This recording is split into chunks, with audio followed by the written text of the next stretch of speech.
நாங்கள் வெளிநாட்டில் இருக்கால கொத்துரட்டியை வீட்டிலே போடுவோம். இப்போ வெங்காயம் போட்டிருக்கேன். வெங்காயத்துக்கு பிறகு லீஸை போடுவோம்.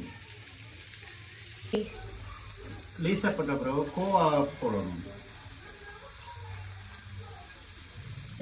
அதுக்கு பிறகு கொஞ்சம் கரெக்டாக தூவி விடணும். இதுதான் கொத்த போறேன். இதால இப்படி மலம் வந்து கொத்தணும். அழகா வட்டி வச்சிருக்க ரொட்டியை அழகா தூவி விடணும். தூவி விட்டுட்டு பிறகு மலம் மலண்டு கொத்தணும்.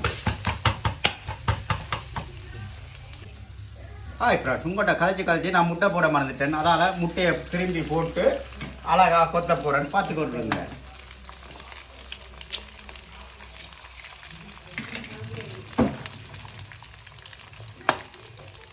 இது எங்களுக்கு தான் நிறைய முட்டையை போடுறேன்.